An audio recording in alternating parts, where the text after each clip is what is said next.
Hi friends, welcome to my channel. రేపటి ఎపిసోడ్లో ఏం జరగబోతుందో ఇప్పుడు మనం తెలుసుకుందాం. అంతకంటే ముందు ఫ్రెండ్స్, ఛానల్ని సబ్స్క్రైబ్ చేసుకొని పక్కనే ఉన్న బెల్ సింబల్ను ఆల్ని ట్యాప్ చేయండి. సుమిత్ర దగ్గరికి వచ్చి విక్రమ్ ఇలా అంటాడు, అత్తయ్య, నా బాధను అర్థం చేసుకోండి అత్తయ్య. నేను మోసం చేయడం లేదు, అబద్ధం అంతకన్నా నేను ఆడడం లేదు. మీ అమ్మాయికి 10 మందితో నేను అక్రమ సంబంధం అంటగట్టడం లేదు. కేవలం ఆ విరాట్తోనే సంబంధం అంటగడుతున్నాను. అంటగట్టడం కాదు, నా కళ్ళారా వాళ్ళిద్దరు బాగోతం చూశాను కాబట్టే చెప్తున్నాను. కానీ ఇంకో మాట, వాళ్ళు ఎన్ని చేసినా నా భార్యను నేను క్షమిస్తాను. ఈ రోజుకి కూడా తనని నేను ఏలుకోవడానికి సిద్ధంగా ఉన్నాను. దయచేసి నాతో తనని పంపించండి అత్తయ్య. బలవంతం వద్దు, తన ఇష్ట ప్రకారమే వచ్చేలాగా చూడండి అత్తయ్య.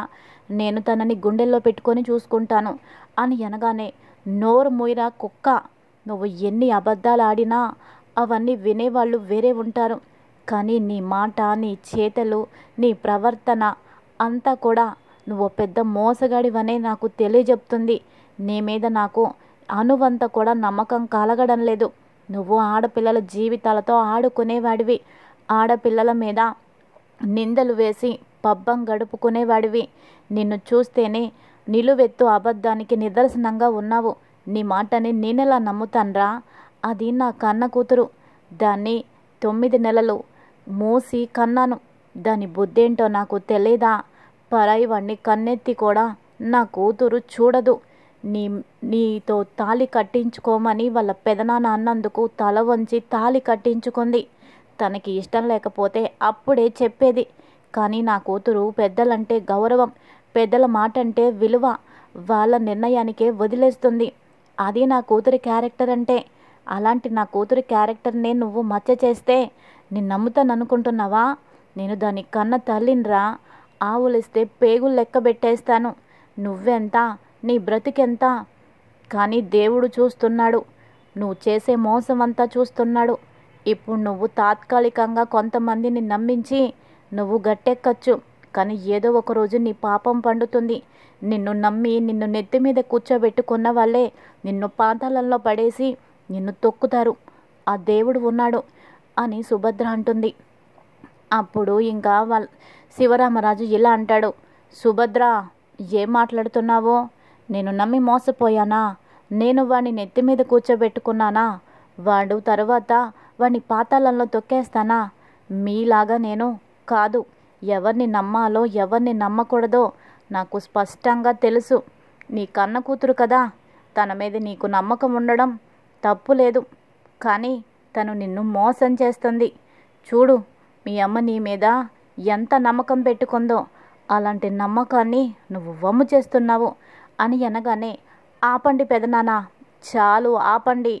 ఓ పరాయివాడి, ఓ పోరంబోకువాడి నా మాటలు నమ్ముతున్నారు. కానీ మీ రక్త సంబంధమైన మీ తమ్ముడు కూతుర్ని మాత్రం మీరు నమ్మలేకపోతున్నందుకు ఇంకా నేను మీతో మాట్లాడి ప్రయోజనం లేదు. మిమ్మల్ని నమ్మించి ప్రయోజనం లేదు. కానీ ఏదో ఒకరోజు మీరు కళ్ళు తెరుచుకుంటారు. మీ తప్పు మీరు అర్థం చేసుకుంటారు. మీరు నన్ను అనకూడని మాటలు అన్నారు. వాడి వల్ల ఆ మాటలన్నీ అబద్ధమని తెలిసిన రోజు మీరు ఎంతో బాధపడతారు అని చెప్పి లోపలికి వెళ్ళిపోతూ ఉండగా, ఆగు, ఎక్కడికి వెళ్తున్నావు? ఆగు అని అంటాడు. ఇంకా చంద్రకళ ఆగుతుంది. ఏంటి, ఏమైంది బావగారు? దాన్ని ఎందుకు ఆగమన్నారు అని అనగానే, అది ఇంకా ఇక్కడ ఉండటానికి వీల్లేదు.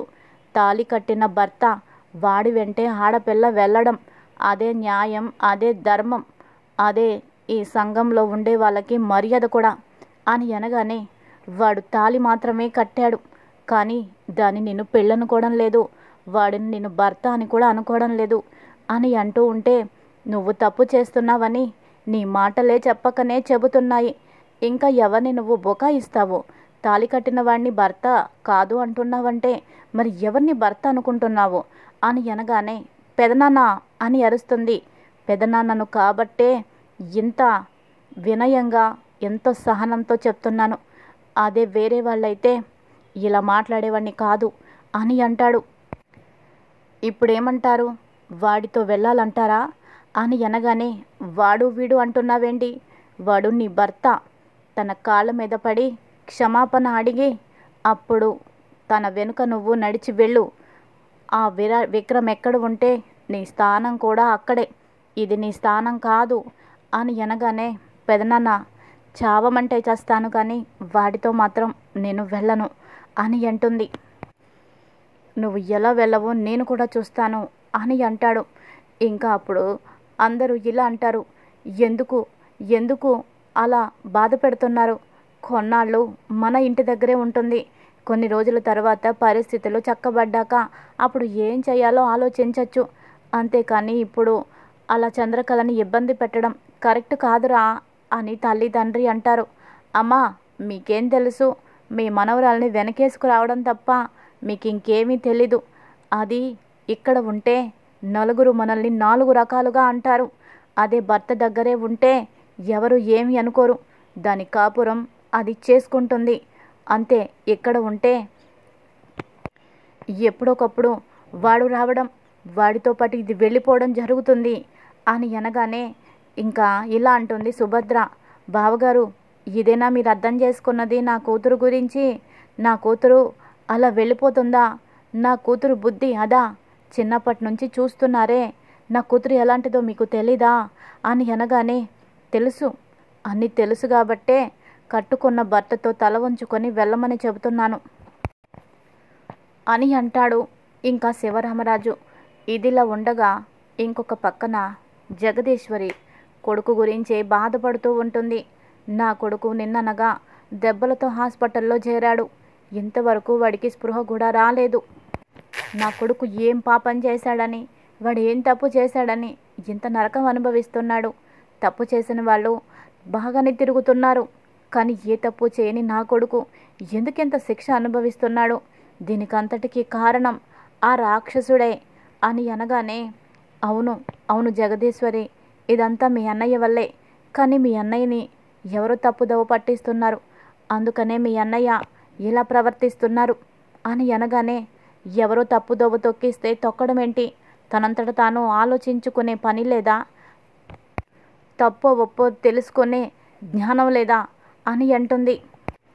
చూడు జగదీశ్వరి, కొంతమంది చెప్పే మాటల వల్ల ఎంత మంచి వాళ్ళైనా, ఎంత మంచిగా ఆలోచించే వాళ్ళైనా పప్పులో కాలేస్తారు, ఖచ్చితంగా వాళ్ళ ఆలోచనలు పట్టు తప్పుతాయి, వాళ్ళు విన్నదే నిజం అనుకుంటారు, వాళ్ళు చూసిందే నిజం అనుకుంటారు, వాళ్ళ కళ్ళ ముందు సాక్ష్యాలు నిజాలు కనిపించినా అవి నిజం అనుకోరు, అలాంటి భ్రమలో అలాంటి మాయలో మీ అన్నయ్య బ్రతుకుతున్నాడు జగదీశ్వరి అని అనగానే, ఏది ఏమైనా వాళ్ళ గురించి నాకు అనవసరం, కానీ ఈరోజు నా కొడుకు ఇంత బాధపడుతున్నాడు, ఇన్ని దెబ్బలతో ఒంటి నిండా గాయాలతో వాడు హాస్పిటల్లో పడి ఉన్నాడు, దీనికి కారణమైన వాళ్ళని మాత్రం అస్సలు నేను వదిలిపెట్టను అని ఏడుస్తుంది జగదీశ్వరి.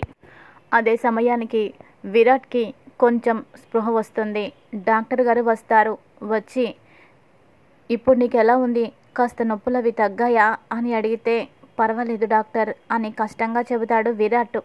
సరే కానీ ఓ వారం రోజులు హాస్పిటల్లోనే ఉండాలి, మందులు ఇంజెక్షన్స్ అవన్నీ వాడిన తర్వాత అప్పుడు నేను డిశ్చార్జ్ చేస్తాను, ఇప్పుడు మత్తు ఇంజెక్షన్ ఇవ్వటం వల్ల నీకు నొప్పులు తెలియడం లేదు, ఆ తర్వాత నొప్పులు తెలుస్తాయి, అందుకని కొన్నాళ్ళు నువ్వు హాస్పిటల్లోనే ఉండాలి, లోపల చాలా గాయాలైతే జరిగాయి, ఫ్రాక్చర్స్ కూడా జరిగాయి అని డాక్టర్ చెప్పడంతో, డాక్టర్ నాకేమీ పర్వాలేదు డాక్టర్, నేను వెళ్తాను అని అంటే, వద్దు ఇప్పుడు మీరు వెళ్ళడం కరెక్ట్ కాదు, మీ పేరెంట్స్ బయటే ఉన్నారు, వాళ్ళు ఏడుస్తూనే ఉన్నారు అని చెప్పి జగదీశ్వరిని వాళ్ళ భర్తని ఇద్దరిని డాక్టర్ గారు లోపలికి పిలవడంతో వాళ్ళిద్దరూ లోపలికి వస్తారు.